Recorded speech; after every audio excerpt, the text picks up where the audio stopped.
Yo, welcome to another episode of the Cooligans World Cup Daily. We just finished watching England lose to France. And you know what? Harry Kane said on his second goal he was going to lift his shirt. It had a message on it, and that message was, today's episode is brought to you by AutoZone. Get in the zone. AutoZone. How cool of him, man. He's always on board with the marketing campaigns that we have. Bro, why is he so supportive of us, bro? Shouts to France for destroying those colonized. I mean, they were too, but still. Could you imagine what our comments would have looked like had England won the World Cup? Yeah, I guess they would have looked a little bit, a little bit extra English. A couple more mates, a couple more brubs in there. Yeah. Couple mums instead of moms. Yeah. So yes, a big day in the second round of quarterfinal matches to discuss. Welcome to the show. This is the Cooligans World Cup Daily. My name is Christian Polanco. I'm Alexis Guerreros. It's the Cooligans, buddy. There it is. Okay, so and just a reminder real quick, I just want to make sure, maybe people listening to this that haven't heard our episode about Grant Wall, please go back and listen to that. We shared our thoughts, and it was a very emotionally challenging episode to get through. But if that's something that you want to hear about, feel free to do that. But obviously, we are discussing the quarterfinal matches today. Okay, we have to start with Morocco and Portugal first. Yeah. And right? wait, real quick before you do that, you may not have heard us mention it in yesterday's episode because unfortunately we found out shortly after we recorded. So right. Just in case you guys go back and listen to the old episode expecting to hear about it, you're not going to get that because we found out about it literally as we stopped recording, and it was a rough day or a rough night after that. But yes, Portugal versus Morocco. Your initial thoughts, because I feel like both teams played how we expected them to play. Also, you just said Morocco like in Spanish. Morocco. Which is not. I know, it's not. I just gave it a little accent. Okay, just add a little sazon. I added a little. I opened up the packet. I added a little in there. Okay, and then you have instant soup. Okay, that's how yo, soup at your house sucks, dude. So is this sazon tea? Morocco did defeat Portugal 1-0, and I mean the goal line or the score line is not as probably impressive as the possession stats because. Are you telling us or Dana White? Who are you telling? Dana White. I love look. He's my go-to for all footballing opinions. I don't know. Most people don't know this. He was the original co-host. It was going to be Dana White and Christian Polanco, but Dana said no. The possession stats were oh wait, where are the possession stats? Why am I not seeing it here? Does it even matter, dude? I mean, they were okay. Here it is. 73% for Portugal to 27% for Morocco. Morocco did. But the important thing is the XG. Morocco has a 1.4%. 1.4 XG. 0.92, which isn't bad, but still Portugal, bro. Yeah. So look, I mean, and that probably had a lot to do with towards the end of the game, Portugal sending numbers up, and there were a couple counters from Morocco, and that probably inflated that number a little bit, but nonetheless, they played a spectacular game. Morocco's doing what they normally do. Who is I got to give credit to the Bono, the goalkeeper. The goalkeeper was good, but the center back. Oh, the center back is made a name for himself. That tall, lanky dude. Yamik? Yamik? Is it Yamik or Saiz? No, yeah, Yamik. Yamik. Bro, this dude just was everywhere. Bro, the spirit of the Arab world was carrying this man around because he played completely out of his skin. But what I love about him, he plays at Real Valladolid. People were like, we've never heard of this man. And this just goes to show he plays for a good team in Spain. That tends to happen when, I think there's the last probably decade, there's been a lot more Premier League favoritism or bias. I mean, the league is the most popular in the world. We all know that. So there's a lot of dudes that maybe fly under the radar, and then we really only pay attention to them at World Cups. I mean, even La Liga, I probably consume about, honestly, if I consume more than 10 La Liga matches a season, that's like a lot for me. So yeah, I mean, maybe I watch more Real Madrid or Barcelona games because that's what, gets promoted more. Yeah. But yeah, I'm not watching Real Valladolid versus Betis. You know what I mean? I'm not. Yeah, you have it. It feels like a tongue twister just getting it out. Yeah, right? I'm not gonna Real Sociedad. Which Real am I watching right now? So but Morocco played. I thought they played just an incredible game. They were so composed. Even Bonu, I believe is the way it was being pronounced on the broadcast. Derek Ray was pronouncing. Shout out to Derek Ray, by the way. Derek Ray, one of the few English announcers that not only does he make sure he pronounces a player's name correctly, but he pronounces it in their native tongue. Yeah. You know what? Right? I guarantee you he don't say Miguel Almiron. Exactly. Okay. Thank you, Derek Ray. Or he can say Martinez. He can do it. Yeah, all right. yeah, So the yeah. British are capable. Roberto Martinez, not Roberto Martinez. Yeah. You're doing it on purpose, England. Yeah, because Derek Ray will be like, Gonzalo Ramos. Yeah. I'm like, bro, Derek. Bro, you know what happened when he was young? His mother opened up a packet of adobo and put just a little bit on his tongue. And it just changed. It changed the way the tongue works. She was making soup. Yeah. That's how you become quite the linguist. Yeah. Put a little bit on the hips, too. It's how you got to dance at your wedding. You know what I mean? Okay. All right. Well, I want to see Derek Ray gritty. I'm sure he's capable. Bro, Derek Grady, bro. Derek Gritty, bro. So, but the center back was incredible. There was just so many just clearances, so many. He's also pretty tall, but he was just everywhere. He didn't make a mistake. I think he had like 90% pass accuracy too. Like he got it out of the way when he needed to. Dude. You know what I mean? And but the big story that we're going to have here, one is Morocco played exactly how they were supposed to play. They're a wildly defensive team, but they do it extremely well. It's boring type of football. It's a, cynical football, as a lot of people will call it. It's Route 1. But damn, it works, dude. It works. That goal from El Nesri was, my man got up, bro. And he had another one a little bit just before that another chance. But who's the goalkeeper? Costa. Diogo Costa. He, you could tell. I'm like trying to think. Did he misplay? Like he obviously misplayed it. But it looked like he jumped way too late. Like he just reacted to it way too late. Well, you look at what is it? Nesri, yeah, and Nesri. You look at him and you think, he ain't getting up there. I ain't got to go all the way up. I got this hand right here. You know what I mean? And the dude, I heard when he jumped, bro.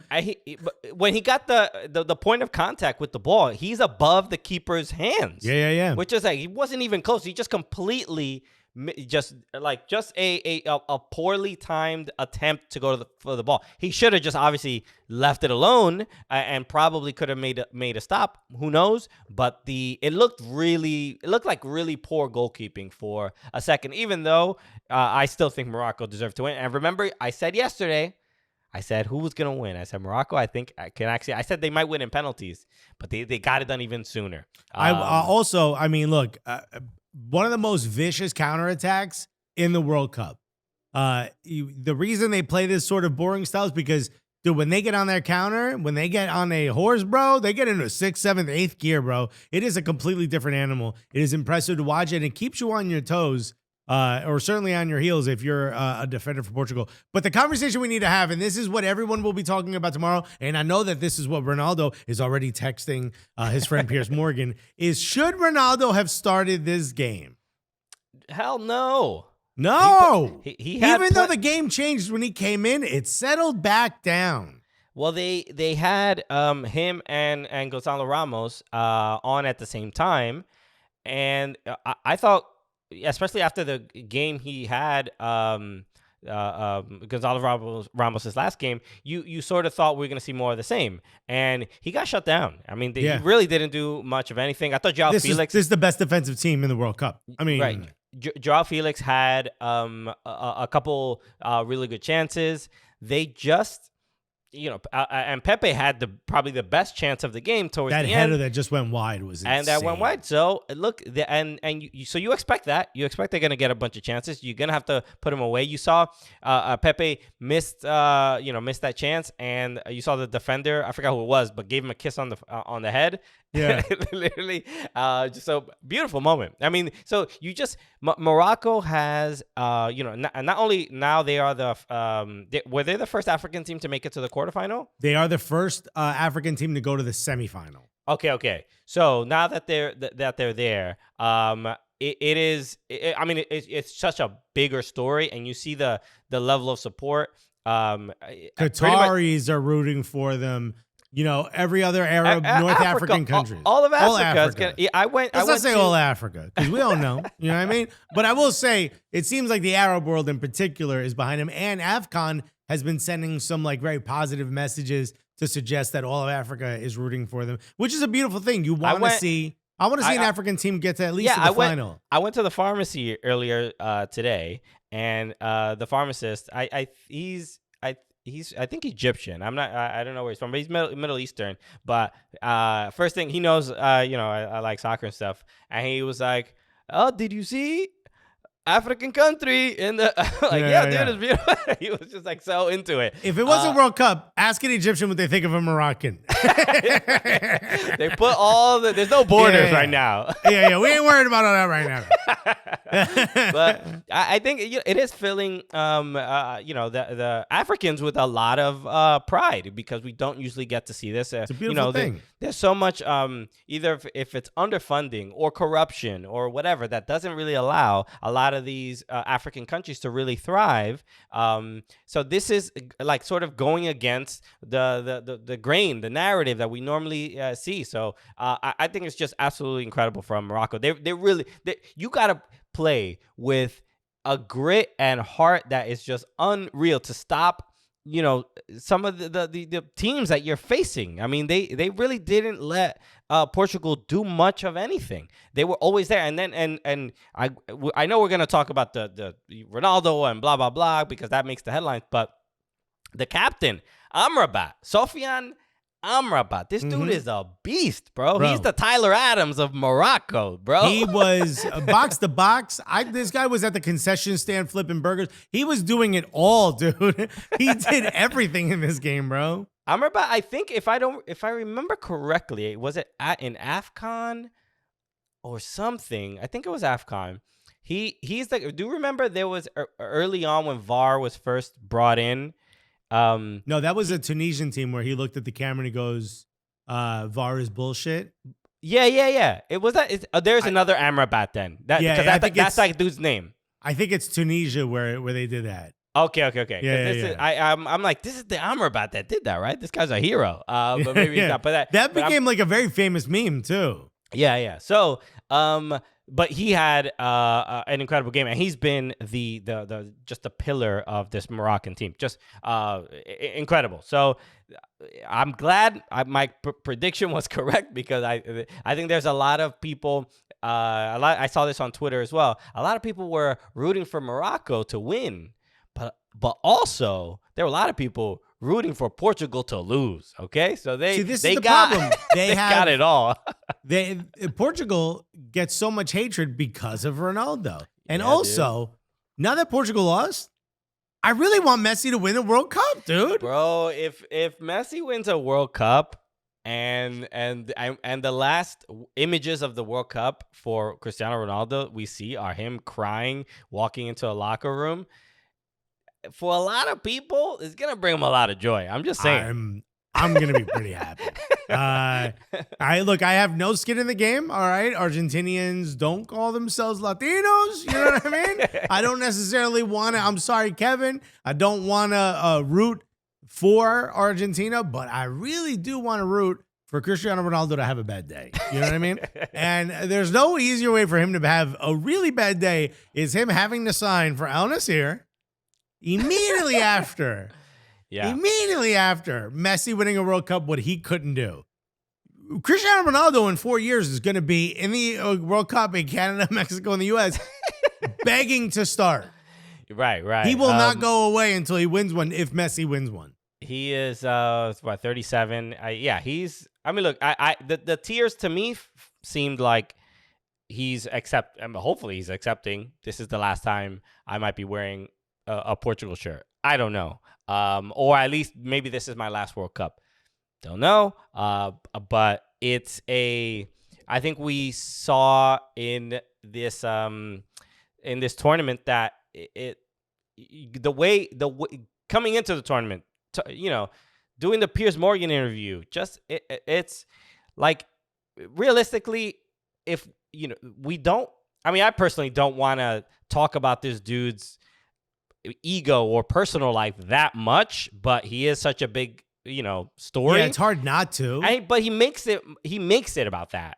I mean, that's his marketing style. That's how his fans, his and branding. We say this in our mentions and in our replies, tell us this has nothing to do with his personality isn't making this interview. He's telling the truth about Manchester United. And it's like, his fans won't see past it. But those of us who've broken out of that cult, we can see that it's even when he's pouting, because other players pout when things don't go their way. But when he's pouting, you realize he's so influential in that team. Or maybe he used to be. It feels like that's not the case anymore. But he was so influential in that team that it means more when he pouts. Like, you're affecting other players' of confidence when you're doing it. Body language, it affects how much of an effective leader you are. But I want to talk about this because we didn't talk about it yesterday, which was and we'll get to England France in a moment, but the Lionel Messi, the scenes after the penalties between Argentina and Netherlands, there was a lot that came out afterwards. Emi Martinez saying like I effed you twice to Louis van Gaal or something. Yeah. So he's screaming at the Netherlands bench, and there were so many issues. Sergio Aguero got into a thing with the Dutch player. That Weghorst wanted to shake hands with Messi, and Messi denied him. Yeah. So Weghorst, who again is not just taller than everyone else, he is so much taller than Messi and Sergio Aguero. He's like bent over, being pretty aggressive. He's been disrespected. He simply wants a handshake. Maybe he sees him as a legend. No, go ahead. So, but the reason they didn't want to shake hands with them because of what, and we really didn't see this much on the broadcast, but the Netherlands players were kind of harassing all the penalty kick takers as they were walking up. We see it on like the aerial cam, and there's like 4 or 5 Dutch players as Lautaro Martinez is walking forward, as Enzo Fernandez is walking forward, and it was getting to the point where it's ridiculous. There was a yellow card given by the referee, and again, the cameras didn't really capture this during the game, so you didn't really know exactly why somebody gave the yellow, but you saw somebody talking to an Argentinian player as they were walking. But when you see it on the sky cam, bro, the Netherlands players were being wild disrespectful. I mean, but also Emi Martinez is also doing the same thing. And also at that point, dude, it's a World Cup.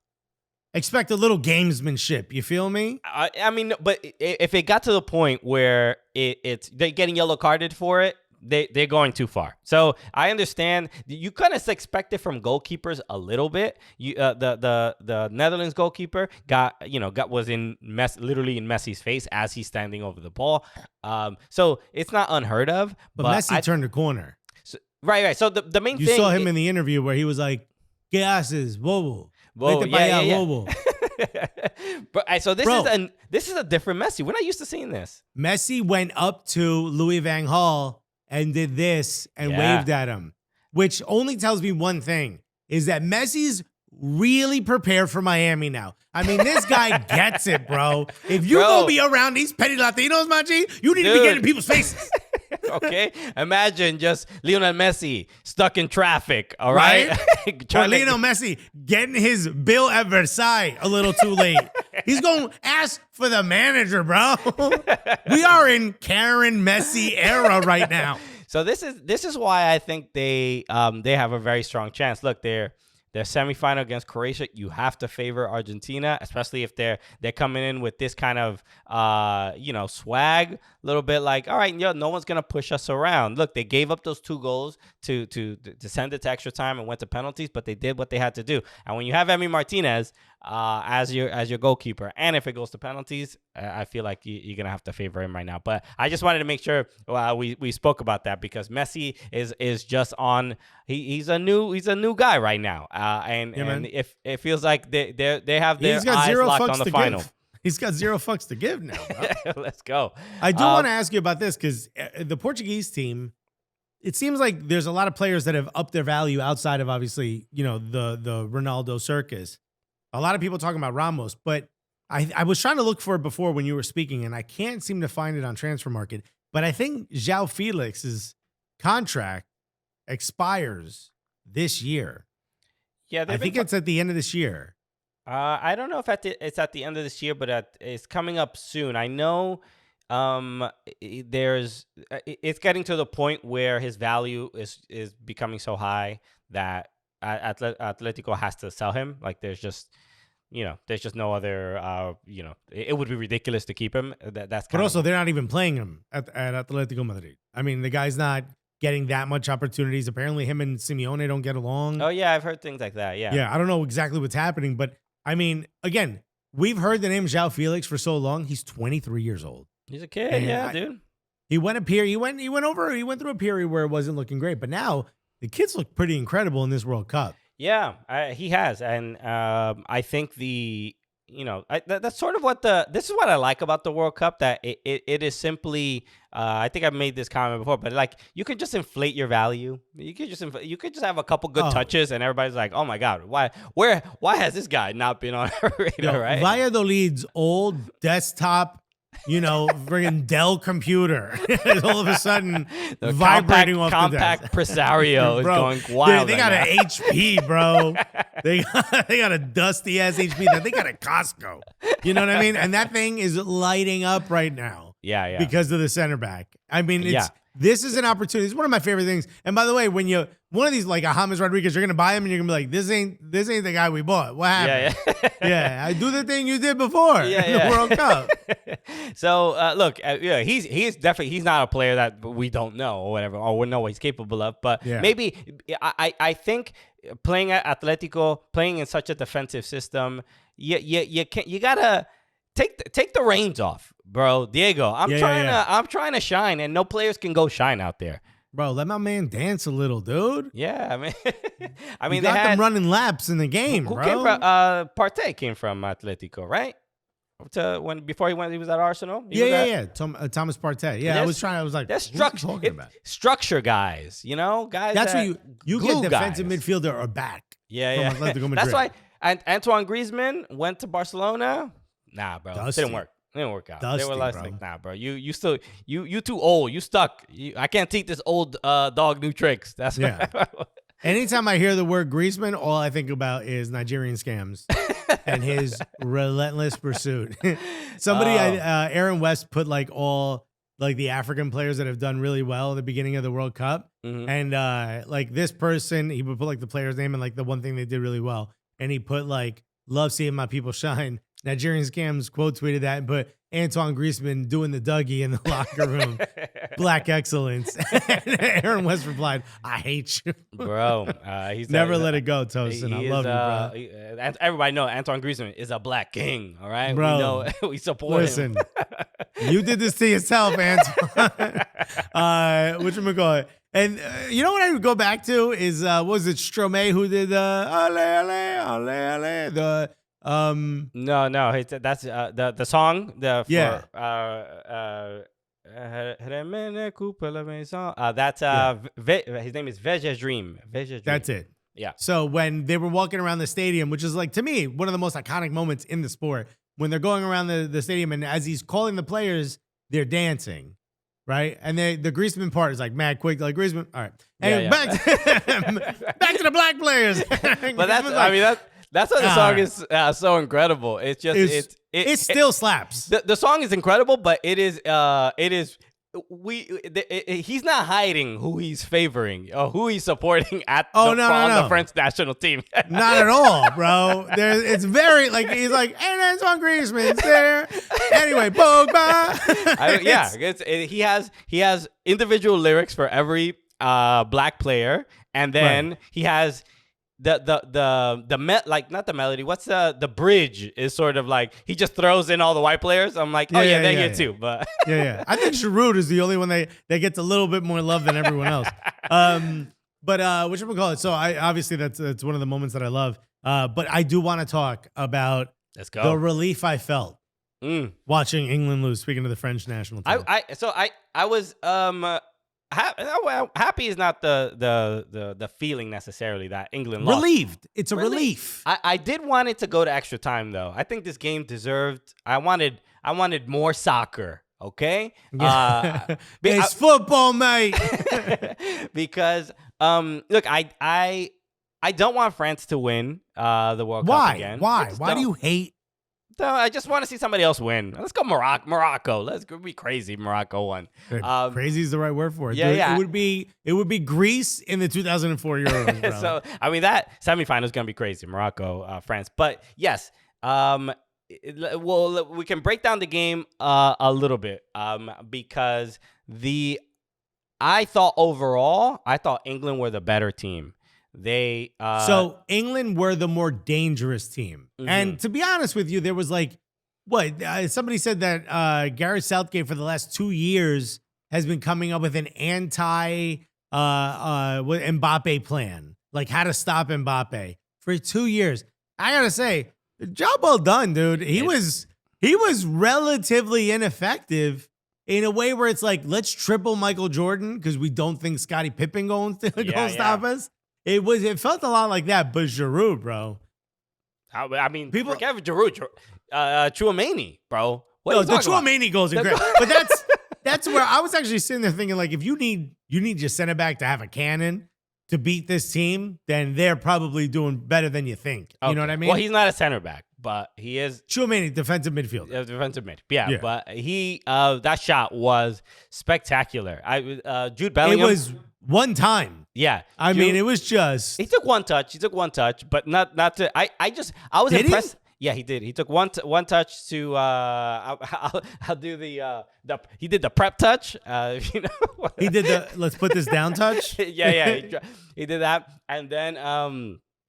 He took that shot, and I was genuinely surprised he managed to put that much like torque and hit it and that keep hard. It down. Yeah, and keep it down. And look, it went between Jude Bellingham's legs, and which is why I think Jordan Pickford wasn't kind of more wasn't better positioned, because he just didn't think the ball would probably go in that direction. There were too many bodies in front of it, but an absolute crack, an incredible goal, wonder goal, great celebration too. Well, he touches his temple. Temple. Why is that a great celebration? It just because it felt stoic, dude. Like he stood like a boom, and then all of a sudden all the players rush behind him. Yeah, it's pretty great, pretty cool moment. I also just love the idea that, you know, England was the better team, but just couldn't put it away. Harry Kane against his teammate scores the first penalty, sure. Harry Kane, really, I think has only scored penalties, right? No, he scored in the last match. But the second time, this is his only. No, I think this was his first goal. No, he scored in the big win, not the first one, but what was the last game that they played? God, I can't remember. I don't remember. Senegal. Okay. He scored. Did he score? He scored at the end of the first half. Yes. Okay. But what I love about this was the gamesmanship. I don't know if you saw, the camera was on Harry Kane the entire time of the second penalty, and he just kept his eyes down. He would not look up at Hugo Lloris. Yeah. Right. And again, his teammate probably practices penalties against him for what? How long? We did this a while back. Hugo Lloris has been at Tottenham since like 2010, right? Yeah. Some crazy they number like mentioned that. on the broadcast, I think they've both, they've been teammates, I think, for 10 years, something along those lines. Crazy. They know each other inside out. The thing that Hugo Lloris did, which was absolutely insane, is the moment Harry Kane looks up, he faints to the way Harry Kane's going to go. Yeah. And that's why Harry Kane second-guessed himself, and that's why he gave a gift to someone sitting in row 48. Because that moment of like, you're looking at him and you're just like, bah, oh, I know you're going to go that way. And Harry Kane's like, I got to switch it up. Bro. And oh, by the way, the memes going around saying, I really hope Harry Kane doesn't get racially abused after this. Absolutely hilarious. And this is a reminder as to why I root against the England team. It's not just some of the fans. And look, we've got friends and fans of this show which are heartbroken right now because they are big England fans. I've got friends over in England that were really hoping this team would do well. And honestly, pretty well skilled. I don't know what they're going to look like in 4 years, but this was probably their best opportunity to win a World Cup in a very long time. And I still, because of that one core of your fan base that refused to let us say the word soccer, even though y'all invented it, that will get on our ass, that don't believe any of our players are good until y'all can't beat us. And then 2 weeks after that, y'all go back to talking shit about us. So sorry, Jamal. But England lost. It's not coming home. It's never coming home. Yeah, dude. Look, even the fact that they called that penalty is, I mean, England was getting chance after chance, and that I wouldn't say it was soft. Wait, you didn't think that shoulder check was a penalty? No. I'm just saying, like, the fact that they got it was a gift, right? Like the fact that France and Theo Hernandez or Teo Hernandez did that is like the stupidity is remarkable that they even got the opportunity to get that penalty. Their whole back line was acting up quite a bit this game. I mean, Upamecano for everything we've heard about him for years. I believe he was with Red Bull Leipzig.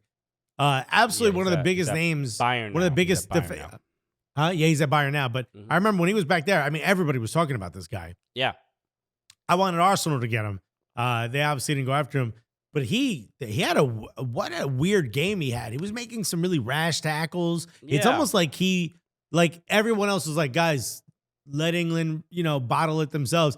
And he heard, go after them. You know what I mean? Okay. Yeah.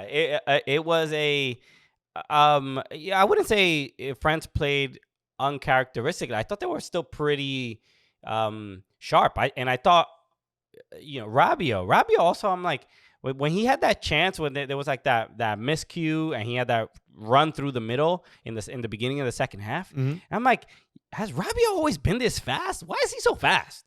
I don't remember him being this fast. He got them wild long legs too. It looks like he goes shoulder to like leg. He's like, I don't need torso. All right, yo, I'm my all abs, quads. they're on my thighs, dude. Move out of the way. But I thought he had a great game. I thought Griezmann had a great game, and again, Giroud gets the game-winning goal. But there's something timeless about the way Giroud is playing in this tournament. Like it's a lot like Messi in the sense that, like, look, I'm gonna do the three things I do well. Yeah, I'm not the guy in the past anymore. I'm the guy who does these things. It feels like Zlatan with better knees. You know what I mean? Sure. Yo, I'm gonna do this one, but yo, he's just, dude, this guy will find a way to head the ball from the oddest thing. It's like, dude, you could have kicked that, dude. Yeah. Get off the ground. He's just one of those dudes who is always. He just knows where to put himself. He just is always in the right position. The ball somehow always finds him. It is the chicharito in him. It's remarkable. And the fact that they know what he does and they can't stop it just shows how incredible of a talent he is. So I still think, look, it feels like France to win a World Cup, you need a little bit of obviously heart and skill and a little bit of luck. I thought France got a little lucky here, especially after they did what they had to do. Yeah. So this was the game. This was probably the toughest team they'll have to face in the entire World Cup. So even if they make it to the final, so this is it. 3 matches now left to decide. Well, 4 if you count the third place game, but who cares? Everybody cares about that. 3 matches left to decide the winner of this whole thing. We've got your semifinalists: Argentina versus Croatia and France versus Morocco. Everybody, whose bracket? Who got the bracket? Show me the bracket. You said that last time. Imagine you actually got this bracket, bro. You gotta be like one of these people who covered your eyes and just started tapping buttons. Is the only way you got this. If you got the bracket right, you are the squid that chooses the World Cup winners. You are literally an octopus. Right. If you got this bracket, then I know your kid grabbed the iPad and just started with dirty fingers touching stuff. I know it because you couldn't have picked this. Shouts to Croatia too, who I don't think we talked enough about, but did their thing. They're there, Argentina. Look, I said there's no way Luka Modric he's too old to get to this point. And this man has played 75 120-minute matches in this World Cup. He's been absolutely incredible. But what do we think? What's the final? Again, for those of you paying attention, those of you who aren't, it's Argentina versus Croatia, and it's France versus Morocco. It feels like we're gonna have an Argentina-France final. It feels like it, but if it's Croatia, Morocco, oh boy, then then you might as well just shake hands and say, all right, I'll see you at the penalties. And then you guys just kind of kick about. You know what I mean? This game could be 15 minutes long. Just do the penalties. Yeah, guys. Why do all the running? Exactly. You know what I mean? I don't envision any more upsets. I think France are... Wait, you have to quantify what you just said. I'm not going to let you off the hook. So you think France and Argentina are going to get through, but no more upsets means you favor one of those people to win the World Cup, France or Argentina. Yeah. So I think if it's France and Argentina, I think France wins it easily. I don't think. I believe Argentina's playing a rather rudimentary style. They're playing chickens without a head. I know some of you said that's not a real thing. Please, anybody listening to what Alexis is about to say about Argentina's playing style, calling it rudimentary, please, whatever he says after this, I need his inbox bombarded. Tweet at him, tweet at us. Let everybody know what you think, because I cannot wait for this opinion. Bro, you're about to hear this is a real breakdown of how the team plays. It's rudimentary in the sense that it really feels like, hey, each of you do something good when you get the ball, and the rest of us will figure it out. The plan obviously is to make sure that Messi doesn't overextend himself, and it's working. It looks good. The one thing is they're not very good at holding on to a lead. 2-0 lead, and they look like they're down by 3. It's not fun. It doesn't look good. But the thing about it is, even with Messi kind of being mean and nasty now, there's a new attitude with this Argentinian team. If Lautaro Martinez is the one scoring the winning penalty, you know something special is happening. And I also think it will be Argentina versus France in the final. And I honestly, look, as much as I've been saying France was going to win this whole thing, the storyline is just too good. The planets are just aligning in a way that makes it absolutely perfect for Lionel Messi to win a World Cup in his final time that he can, his final opportunity to do it. So while I agree with you that France absolutely should win easy, look at how they made England look. And that is kind of scary. And England ain't got no Messi, bro. Okay. All they got is a Maguire, and that's nowhere near as good. So the one thought, given that Argentina and France are going to be facing teams that are somewhat similar in playing style, I would say Croatia probably higher quality than Morocco. Croatia has a better midfield than Morocco. So I think Morocco has a better back line. Argentina are going to have a very tough time beating Croatia, but I do think they will. The other thing is Croatia don't die. They just keep sticking around until the end. Yeah. Luka Modric looks 65 years old. But Croatia are going to they don't have the lineup.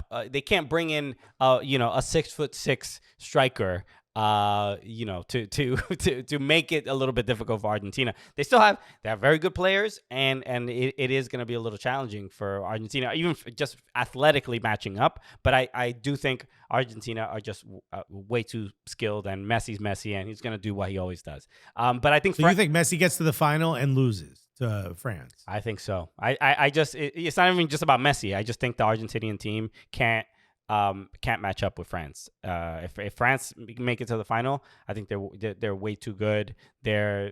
You're gonna have the same things. You're gonna have to worry about Giroud. You're gonna have to worry about Mbappe. And if France plays the way they played against England, I think they beat Argentina. That's just.